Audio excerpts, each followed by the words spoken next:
Mike is the first to admit he's a city slicker who's not that slick. Born but drawn to country life. He completed a 4-year apprenticeship, Goldsborough Moat, Roseworthy College, and 2 jackarooing stints in the upper southeast at Emu Springs and Glengyle stations. His start as a stock agent, auctioneer, was with Farmers Union at Mount Pleasant in 1964. Postings to Hamilton and Horsham, Victoria, saw him transfer to Adelaide, where he sold pigs, calves, and sheep for many years at the Jepps Cross sale yards. Various takeovers and mergers saw Mike stationed at Gawler with Elders, but a sea change loomed with John Elliott's. Reshuffle in 1990 when he took up the position of Wool Show floor manager for Dalgetty Bennett's Farmers at Port Adelaide. His stories from 1956 onwards are from first-hand experience from 1788 to 1956. They are the best of what he has read. And as with many events written of our historic past, variations are often the cause for healthy debate. Should you have a query, question, or variation on any particular event, please leave your additional query to question at time at the end. As an uninterrupted flow to this presentation is requested. Mike, where are you? Hey, won't sing Matilda with me. Oh, come along up to the billabong. Come, people, let Billy tea with me. Won't sing Matilda-da-dee-da-da-dee-da-dee-da. Sing Matilda-da-dee-da-da-dee. Oh, come along up to the billabong. Come, people, let Billy tea with me.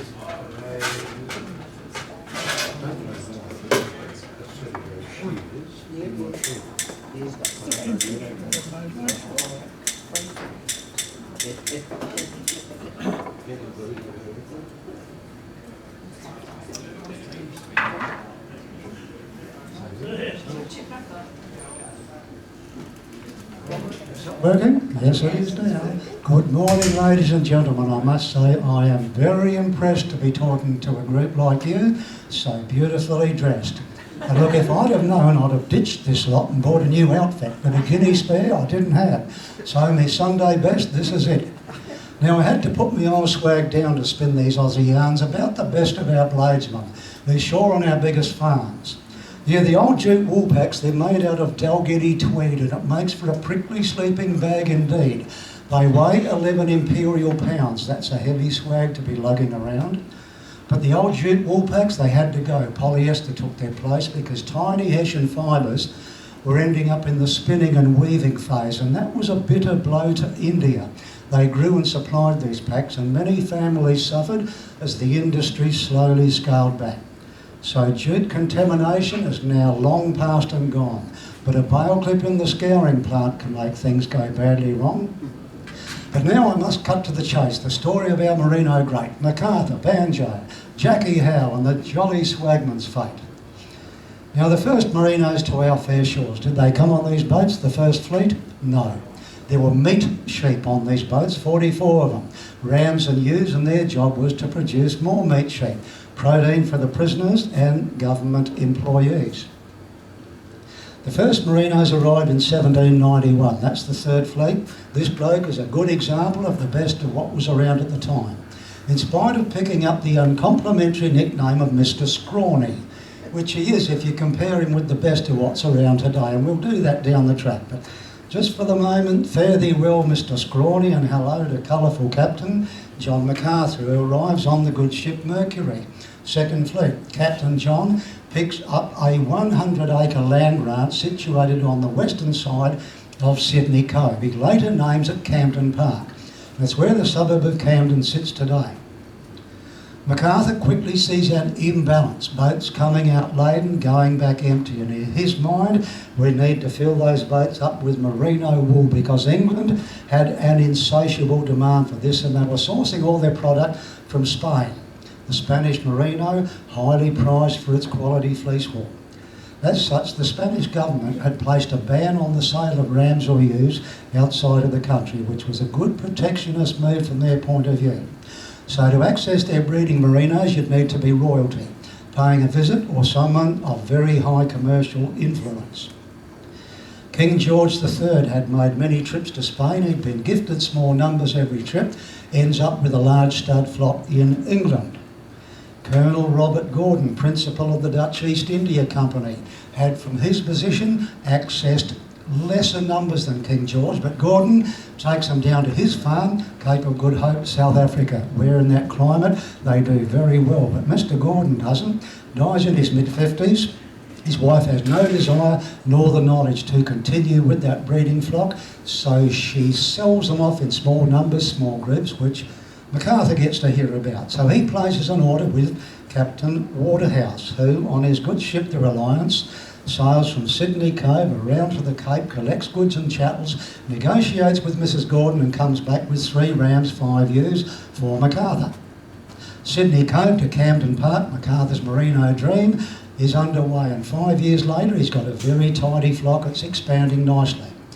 But something goes wrong in his workplace, the military, the army, and he's challenged to a duel by his commanding officer, Colonel William Patterson.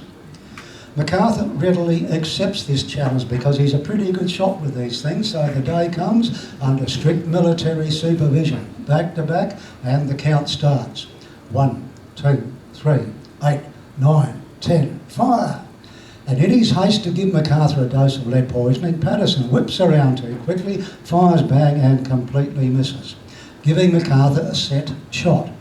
Head, heart, he could well have done that, but no, he does the gentlemanly thing, pops a lead ball into Patterson's thigh, knowing that that won't kill him. Patterson, however, doesn't see that as being all that gentlemanly and has MacArthur arrested, sent back to London on a court-martial charge, which in my opinion is a bad loser, an early Donald Trump if you ask me. Nonetheless, on the boat trip back to London, some of the crucial papers go missing for the court-martial, which may have been a sympathetic captain, perhaps MacArthur paid him off, perhaps both. We're not sure, but one thing we are sure about, before MacArthur leaves the colony, he calls on the top merino wool growers to bring him in a sample of their best merino wool. They willingly do that. He takes those samples over to London, calls in the wool buyers, who are very impressed with what they see, and they quote MacArthur top prices were they able to access these wools in bulk quantities. Now, the gentleman in charge of the court-martial is Lord Camden, and before it starts, MacArthur puts this proposition to him that down the track, and not that far down, once we in Australia could build up our numbers of merino sheep, we in time would be able to supply Australia with its annual requirement of merino wool. Thus, instead of all that cash just vanishing into those Spanish coffers year after year, all that money would be maintained within our system, the mother country and the colony. Lord Camden liked that very much and consequently gave MacArthur a very soft sentence, discharging him from the military, so he comes back as Mr. MacArthur rather than Captain. But Lord Camden has a whisper in the ears of the top brass and convinces them to give MacArthur a second land grant.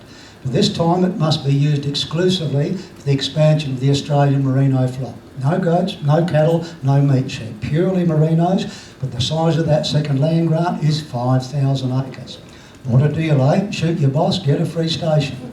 So MacArthur comes back on the boat very pleased with himself, because not only that, on board with him are 7 merino rams and 3 ewes. He's purchased them from royalty, a legacy of King George III's flock. They are unloaded at Sydney Cove and they're taken out to MacArthur's farm. And it's then that he names it Camden Park, which is the right thing to do if a gentleman like this gives you 5,000 acres for free. And so Mr. Gordon's Spanish merinos give a warm welcome to King George's, bit of get-together breeding program there. Everything heads north at Camden Park, where MacArthur is by no means idle. He's busy building himself this magnificent home for himself, his wife Elizabeth and his son William. And to William, he hands over the total responsibility of managing that expanding merino flock. Because Mr. MacArthur gets himself tangled up in what you might call a bit of community work. A lot of hard work going on in the colony, and for that you need hard men, they need hard liquor equals rum. And if they don't get no rum, you don't get no hard work done. And so MacArthur's role, leading that rum rebellion, he's doing verbal battle with Governor Bligh, all been well documented. MacArthur dies in 1834, a year before this magnificent home is completed, but he certainly leaves a very colourful first page in the first chapter of our colonial history. And now for chapter 2, and for this, I'm going to have to ask you to believe in reincarnation, because it happened to me. In my first life, I was none other than Banjo Patterson's Jolly Swagman. Now, can any of you good Probus people tell me my name is that Swagman, please? Yes, no, yes. I usually get Andrew, which comes from the song Totally Wrong. Does it matter? No, it's a good one-line groaner. And he sang and he watched and he waited till he's really bored. No, my real name is Sam Hoffmeister. I came out on the boat from Germany in 1880. I was 20 years old. That boat is headed for the Brisbane Harbour in Queensland, and as the boat came in, I can still recall seeing that huge Dalgety wool store on the right-hand side. Still there today, and that's where I picked up casual work. And in 2 weeks, I'd earned enough money to buy me kit. My billy, my blades, my boots, my tucker bag, and they gave me a free second-hand wool pack for a swag. I'm fully kitted off I go. On the wallaby, humping Matilda, waltzing Matilda, out into the Queensland bush. And I managed to team up with 4 other blokes. Good to do that. Company makes the day go quicker. And there were big walks up there, one station to the next, 3 to 4 days walk. Huge properties running between 50 to 100,000 sheep, which meant some very big shearing sheds. The second largest shed to be built in Australia was this shed at the property called Tinninburra, which is just out of Cunnamulla in Queensland. This shed was built by Australia's first self-made millionaire, James Tyson, also known as Hungry Tyson, and he certainly was. He was too mean and miserable to get married to share his worldly wealth with a wife, which is pretty darn mean, isn't it, ladies? Anyway, Banjo Patterson sums him up very well. Hungry Tyson, too mean to give his own dog a drink from a mirage.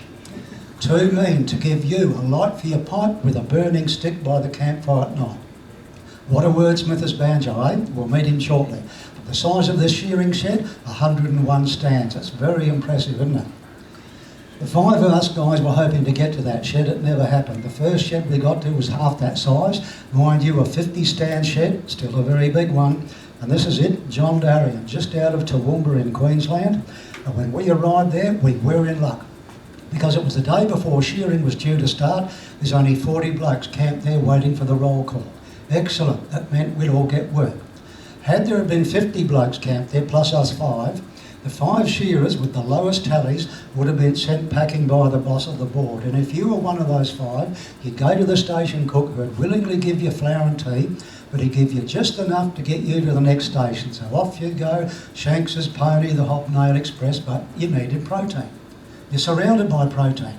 Rams, lambs, wethers, ewes, hoggets, take your pick, and we did. And it wasn't a crime to do that, providing you hung the skin on the nearest fence or bough of a tree as a declaration to that station owner. In effect, you were saying to him, yes, sir, we've taken one of your 100,000 sheep, so we've got the strength to shear your sheep, which sounds quite fair, doesn't it? And it was. But to take one and sell it, no, sir, that was a criminal offence. So that clears up that small anomaly. On the way to the next shed, we just happened to bump into my old mate Oscar the Oracle, walking encyclopedia of a thing. What a character too, just look at the size of his swag, it's a monster. And he's wearing a red tie, bless him. One of a kind, the Oracle certainly was. You may have read about him in some of Henry Lawson's writings. The next shed we come to belongs to none other than Tom Roberts. And there's me shearing his rams. I'm right up the back of that shed there, as far away as I can possibly get from the squatting there. Station manager or owner, the boss of the board, who had total control over that shearing shed. He did the hiring and firing, and he set the rate per 100, which was about £1, and it varied, which was a point of contention. And £1 a 100's not a lot of money, is it? 2 1/4 pennies to shear one sheep. And this gentleman had a very nasty trick up his sleeve, which was the rattling of sheep. You can see him there, watching, waiting, hoping for you to make a mistake, like accidentally cut a sheep or leave a tuft of wool on like that should have been shorn off. He'd leap up, rattle it out, you wouldn't get paid for shearing that sheep. Accidentally, tread on a fleece and stain it green. Rattle it out, no pay, and you had to carry them out of the pen to avoid green fleece stain. So if you look closely, you'll see that young lad has that ram's backside about 2 inches off the board. He does not want to shear that merino ram for nothing. They are, of course, the hardest of all sheep to shear. Roberts has captured that beautifully in his famous painting, Shearing the Rams. Now look, this rattling of sheep. There was one grazier in northern New South Wales who, in his retirement, openly bragged about rattling out 40,000 sheep in his lifetime. Now that's the equivalent of 2 years' wages for one man. So with all the money that he'd saved from that, that enabled him to build a brand new shearing shed without spending a penny. So what does he get? I hope he gets constipation. But what he does get is a small piece of rattle, about so big. He puts that bit of rattle in a glass case and then he mounts it on the mantelpiece in the lounge room of his grand homestead as a bragging piece to all those who might visit. And you can visualise the scene. Good morning, George. Hey, George, why have you got a bit of rattle there on your mantelpiece? Good morning, William. Now that's how I came by my free shearing shed. Now that was squattocracy at its very worst, and it was the rattling of sheep and the variation of prices that triggered the shearers' strike of 1894, when a strike was called and it worked. Shearing stopped, a union was formed, and every fair dinkum shearer joined that union. I certainly did. Me, Sam Hoffmeister, yes sir. But there was a small breakaway group, the Scabs, refused to join, kept shearing, going out onto properties in covered wagons, police escorts to preserve their identity. The worst case was 40 of them, hidden below deck, out of sight, out of mind, on the paddle steamer Rodney. The Rodney, she steams up the Darling River past Pooncarie, New South Wales, pulls up at a riverbank for the night. In the early morning hours, union men come out of the bush, hurl burning torches right down the length of her. She catches a blaze, burns right down to the waterline, and then sinks, one end resting in the riverbed. No loss of life there, but huge economic loss to those boat owners, and even some of us union blokes thought that was a bit rough because they were simply transporting those scab shearers. We were, though, fairly after the owners of stations employing scab labour, and their shearing sheds would just happen to catch a blaze overnight. One of the first sheds to go up in flames in Queensland was the shed at Milo Station. And this is their mustering team up there. There's 10 of them. It's a good thing, the night that shed went up in flames, these 10 guys were camped about a mile out holding a big mob of sheep, waiting for sunrise to bring them in. Why was that a good thing? Well, police had a suspect for that shed fire, and that was me, Sam. And if these guys had caught up with me, I would not have stood a chance. So the coppers are chasing me. They're also chasing 2 union men suspected of burning the shed down at Dagworth Station, which is Queensland again. And this is the homestead. Now the gentleman, that's a bit rough that shot, isn't it? But anyway, use your imagination. But the gentleman leading against the veranda post is station manager Bob McPherson. His wife is alongside him, and alongside her is Bob's sister, Christina McPherson. So Bob and Christina, siblings. We'll meet them again shortly. 2 union men suspected of burning the shed down there. And there was a big problem with that the 3 of us guys had been in the same shearing team when that strike was first called. The best of friends? Absolutely not. Far, far from it. But we did the right thing, joined the union, attended a number of union meetings where there'd been quiet whisperings about who might just happen to drop a match here or there. And so I knew these 2 guys were going to do Dagworth. I obviously knew their names. So if the police just happened to catch me first, those coppers, without a doubt, would have extracted the names of those Dagworth arsonists out of me by fair or foul means. So I was a threat to their future welfare. Just remember that, please, as we come to Australia's best bush poet, Banjo Patterson. How does he get that nickname? Did he play the musical instrument? No, sir. If you're riding around on your horse those early days, haven't got a nickname, you'd end up wearing the tag of whatever your horse was called. And in this case, it was his father's horse called Banjo. Andrew was riding, the name stuck for his lifetime. He started his working career off as a newspaper correspondent, sending stories to Sydney from South Africa about the Boer War. World War One, he gets work as an ambulance driver up in France, then gets transferred over to Egypt as a remount officer, checking all the horses that are coming in.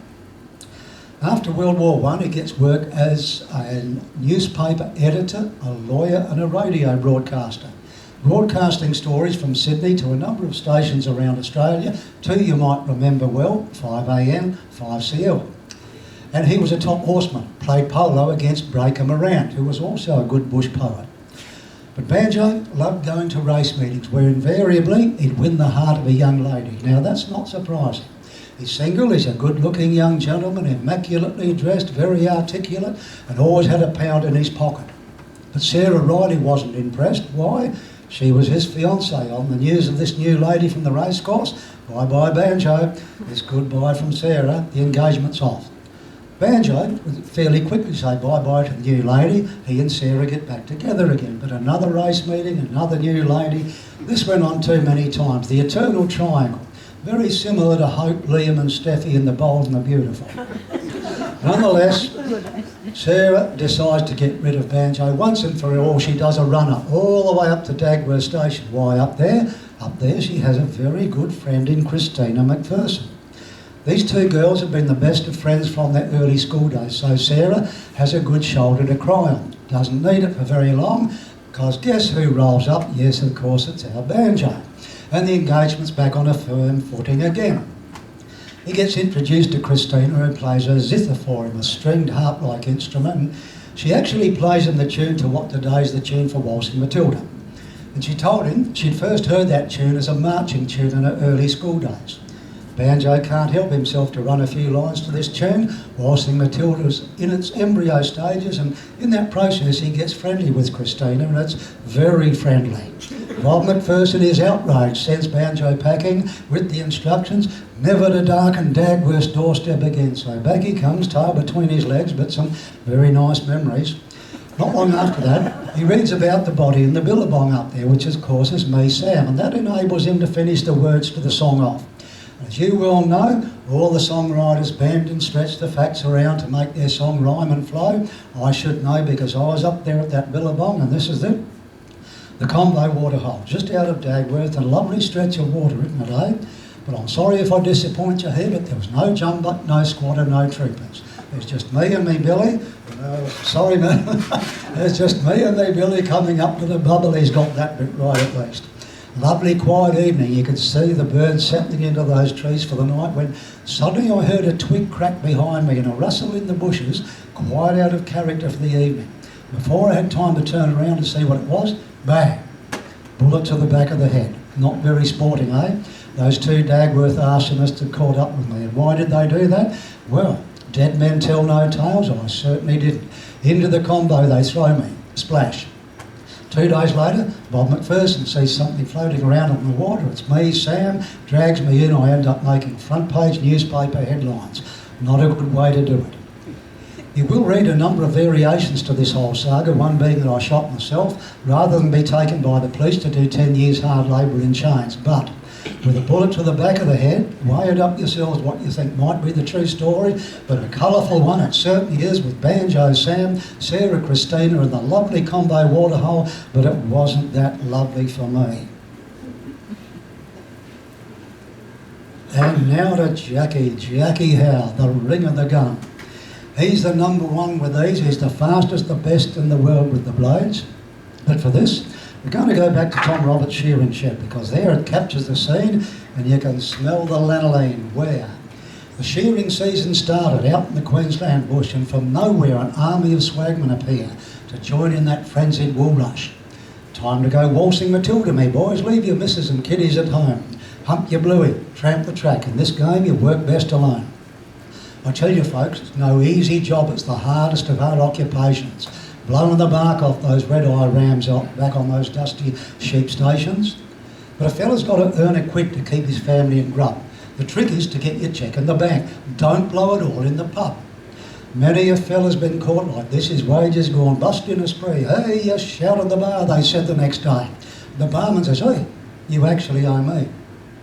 Yes, the task is very demanding. They'll eat 3 big meals a day. There's no fat on a shearer. It's all worked off. You'll ne'er see a scrap thrown away. At twopence a head, it's good honest toil, but no fortune lies clicking those blades, because any shorn badly, the boss of the board will take one sheep's tally away. Tread on a fleece, you won't get paid, and carry 'em out of the pen. No second cuts or herding the sheep. I won't tell you this again. I wrote this poem as a tribute to Jackie Howe, shown here proudly displaying 2 medals. The one on the left is for setting the unbroken world blade shearing record. He did that at Alicedown Station, which is 4 miles north of Blackall in Queensland. The medal on the right is for setting a world record, an early world record with machine-driven shears. So a very handy bloke to have in your shed is Jackie Howe.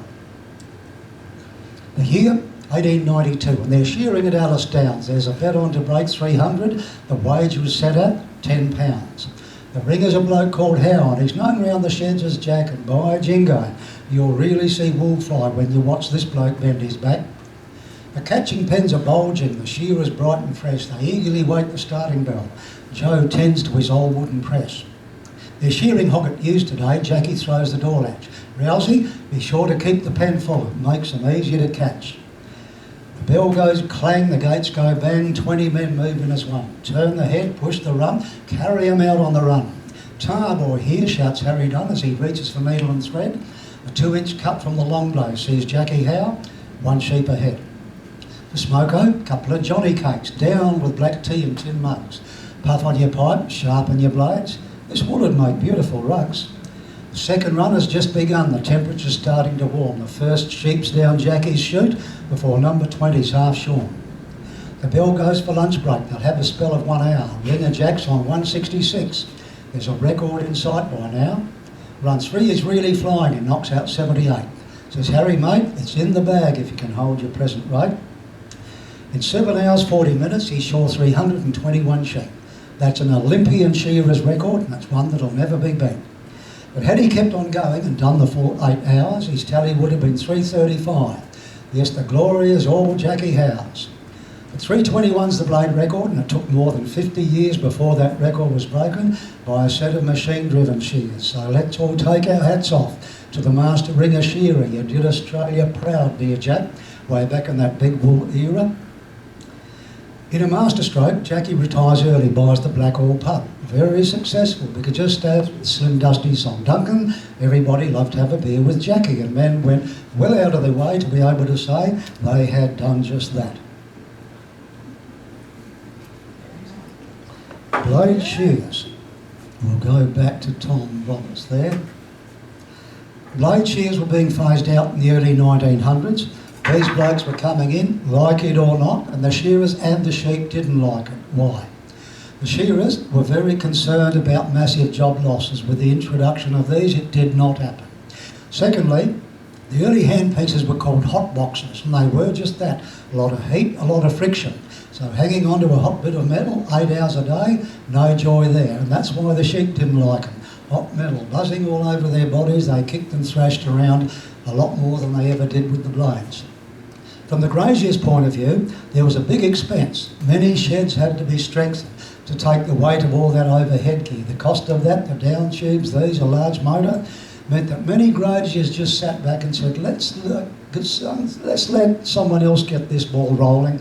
We'll see how it goes and then we'll make our minds up. And so the manufacturers of these things, Sunbeam, Lister, Moffat, Virtue, all had to go out into country towns giving shearing demonstrations. Hey, look folks, this is how easy it is. This is the thing of the future. You're going to have to change over, and when you do, buy Sunbeam. Our product is the best. And that competition between those companies was a good thing, because in time they managed to get the heat out of these, so shearing became cooler and then faster, quite a bit faster. If you were that big grazier with your 100,000 sheep, your shearing time might well reduce from say 11 weeks down to 9. Big plus that, gets your money in the bank quicker. Secondly, they discovered that these blokes shore closer to the skin. So the first time you used them, you'd peel off between ½ pound to 1 pound extra in weight of wool. Thank you very much, said that grazier with his 100,000 sheep, because that meant he'd pick up at least an extra 120 bales of wool that first shearing. He liked that very much, so did his bank manager, and that was the big carrot on the stick from the transition or for the transition from blades to machine-driven shears, which had largely been completed by the mid-1920s. We jump now to 1951 when wool makes a pound, courtesy of the Korean War and the demand for military uniforms. It starts in 1950 at the bottom, right up to the top, pound, 51, graziers are on cloud 9. Not for long, eh? Sharp U-turn, down she goes to finish in 52.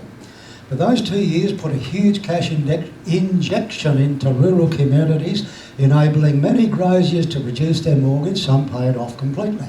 And they're cashed up, they can buy their wives a treat, a new fur coat perhaps, kerosene refrigerator or one of those newfangled washing machines. Every housewife wanted one, had that wonderful electric wringer going up and down, swivelling around, and go on a holiday, or go on holiday.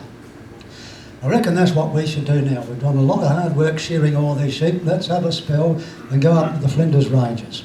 Now, if you've been to this spot in the Flinders, please give me a nod or a wave if you've been to. We'll paint a pound. Yes? Almost everyone. Lovely place, isn't it? Particularly when the rains come, the grass is green as you can't see it there, but it is. And the creek's flowing, you follow it in past the old stone hut on the right to eventually end up standing in the middle of that pound to be surrounded by that oval of craggy peaks. The highest of those peaks, of course, is St Mary's. Did any of you climb that peak while you were there? Quite a few did. There's a very long time ago. sense of achievement, isn't there, when you get to the top and stand alongside that tree point and survey that panoramic view.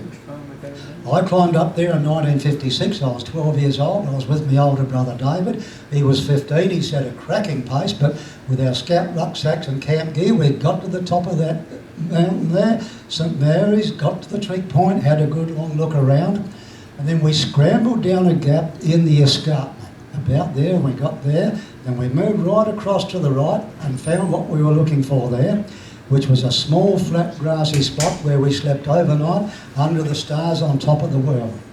And to wake up the next morning to see that sky, dark purple, slowly change to dark blue, light blue, and then see the sun just cresting over the horizon, gently flooding the Aruna Valley with sunlight, top memory. Half an hour later, we're up and about getting our breakfast ready, and we happen to glance over the edge of the escarpment, and about there, 2 huge wedge-tailed eagles slowly circling around, hunting for their breakfast, a rabbit or so down below. Top memory that, wasn't a bad season either, 56 compared to 67, which was drought. 68 was also drought, but 68 was great in that Carol and I had our honeymoon holiday visiting many of the gorges in the Flinders. And this poem covers both decades. My heart lies under a gum tree far north in the Flinders Range, where red majestic mountains unfold to a rolling plain. A sight to see the sunrise there atop St Mary's Peak, dappled orange, greys and blues, so quiet you dare not speak. But wait till spring, a coloured feast awaits the tourist's eyes. Endless miles of wildflowers lie beneath superb blue skies. A black and dented billy on campfire, small yet warm. Crisp bacon, toast and Vegemite greet Mother Nature's dawn. Here the magpies warble on, black crows their harsh ark. Dry grass long their embers wave, beware the wind-blown spark. Go trekking in Wilpena Pound, your friends the kangaroos will casually eye you off as you quietly amble through. But there's another side to this beautiful land, that of the hapless wool grower. He's seen it tough, more brown than green, with price drops lower and lower. Yes, hard times come when rain won't fall and lean sheep dig for clover. Get shorn a brand, open the gate, Mother Nature's taken over. Yes, I've seen sheep fight for a blade of grass in the 67 drought, and if you were in the wool game then, you'd know what I'm on about. The sheep are thin and bony, there's no meat on their back. The banker has no sympathy, he sees more red than black. So spare a thought for cockies trying to carve a crust from wool. It's no soft road when the feed's all gone and the big dam's shrunk to a pool. So treat yourself, buy a blanket shorn from true blue merino sheep. Curl up in the cot on a cold winter's night, there ain't no better way to sleep. And that's the end of the holiday. It's back to work. Back to work at the beautifully built Dalgety wool store called Adelaide, where I spent 7 years running their wool show floor, which was on level 3 in that corner, were 4,000 boxes of wool. Out at Elders Gilman, 6,000 boxes. Each of those boxes holds a 4 to 5 kilogram representative sample. It represents what they call a big lot, which is 4 to 15 bales of one type of wool. Fleece wool, belly wool, rams, lambs, hoggets, etc.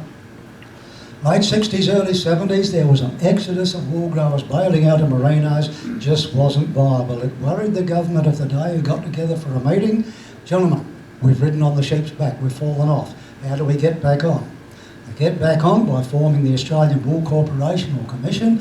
They give it the power, the authority and the money to put a base protectionist price on every one of these wool samples, every store in Australia. And that price is 720 cents a kilogram for 21 micron wools.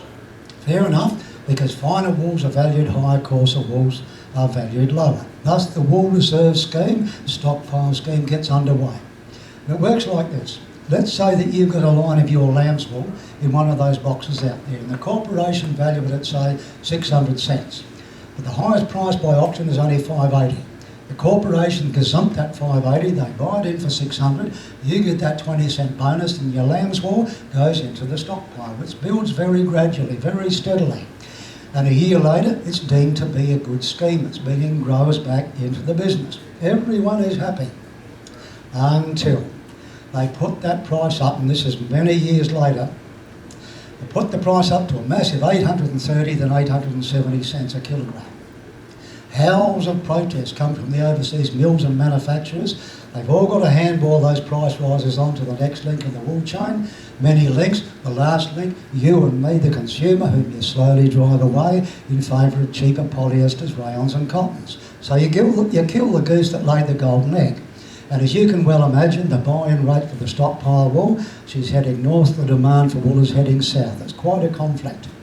So this stockpile just builds and builds and builds. This is just a tiny portion of it. They are tri-packs, 3 bales pressed into one, unsold wool in effect, waiting overseas destinations. So by the end of 1991, 5 million bales of this stockpile wool has been purchased in without a genuine buyer. The government realises they are in deep financial trouble. The whole thing is untenable. They call in the corporation heads. Sorry, there will be no further government assistance with this. It was a 50-50 deal, a levy from the growers and the other half from the government. So the government just pulls the pin, the whole thing just implodes, free fall, crash. A bale of good average merino fleece wool like this before the announcement was worth about $800 a bale. A week later, 400. That's how dramatic that crash was. Wool contracts were reneged on. They start to refer to the merino as ground lice, which is not very nice. Couple of droughts, see the government bring in the flock reduction scheme. Ring up your stock agent, he'll come out, organise someone to shoot your sheep for you. Normally the older ones, and the government will reimburse you $1.60 a head. Rather reminiscent of the earlier vine pull scheme, when the government was paying grape growers to pull their vines out. So Exodus number 2 is underway. The growers bailing out of merinos, going in for goats, alpacas, deer, dorpers, tamaras, and it's a very tough decade for wool growers, and this wool is testament to that. This wool was sold by elders in the Adelaide sales, 1999. It comes from Camden Park, not MacArthur's, the Peach family, border town. This is their top line of merino fleece, brings a miserable 327 cents a kilogram. You cannot live on that. Sheep numbers at their peak, 180 million, today about 80 million, and the percentage of merinos has halved due to the shortage of shearers, the high price of prime meat lambs, but it's gone back a bit recently, and the devastating damage done by these blokes. Wild dogs, feral dogs, lingos, that have come down through the broken dog fence. They're as far south today as Peterborough and Tarawa in South Australia. Cooma, New South Wales, big losses over there, so it's a widespread problem. It's not a pretty sight. What can you do about it? They've fixed up the dog fence, that's wonderful news. They're doing shearing courses for shearers. As for the price of lamb, we've got no control over that.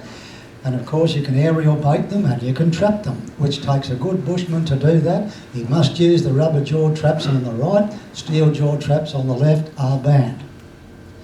So we finish now on a very high note. There's nothing higher than this bloke, Mr. Luster, who comes from the Collinsville stud at Borough. He holds the world record price, and he's a rather handsome fellow, isn't he? If you drop back 2 centuries, We haven't got him. I was thought we might have had Mr. Scrawny there. Doesn't matter, but you remember Mr. Scrawny? Wasn't too flash, was he? Compared to this guy is fantastic.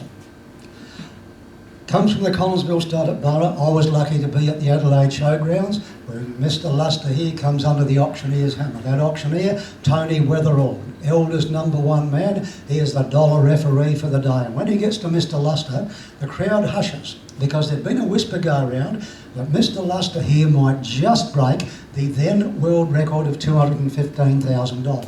Seemed hard to imagine, but with an auction you never know. So the crowd waits with great expectations. They were not disappointed. Tony calls for an opening bid. Is there $250,000? He gets a quick start at 150. Bids come flying in from everywhere. 150, 60, 70, 80, 90, 200, 10, 20, 30, 40, 50, 60, 70, 80, 90. And he races past the world record, 300,000, 10, 20, 30, 40, 50. And at that point it breaks down to two bidders and they battle it out, chasing each other bid after bid. 370, 80, 90, $400,000, 10, 20. And everyone stood there absolutely stunned. It was hard to believe what you were hearing. For 30, 440, $450,000. The losing bidder shakes his head, it's all over, which prompts Tony to come up with a top one-liner. He says to Paddy Hanbury, who's the manager of the Collinsville Stud, Mr. Hanbury, is he on the market for sale? Well, it brought a laugh from everyone. It certainly broke the tension. I mean, at more than twice the world record price. Of course, he was on the market for sale, so he gets a grin and a nod from Paddy. Down he goes, bang, sold to the Nitschke family of the Willigaleash Stud. And what a good thing he was sold then, in 1988. Had it have been 4 years later, when that wool reserve came off and everything crashed, what he would have bought then does not bear thinking about. But he holds the world record price, we can't take that away. But it's time for me to go away. The clock's beating me, so thank you for the invitation to do this Merino presentation. But it's time for me to hit the track, see if I can still get a ride on the sheep's back. If not for me, it's back to Walsh and Matilda, and for you, it's back to your Probus president.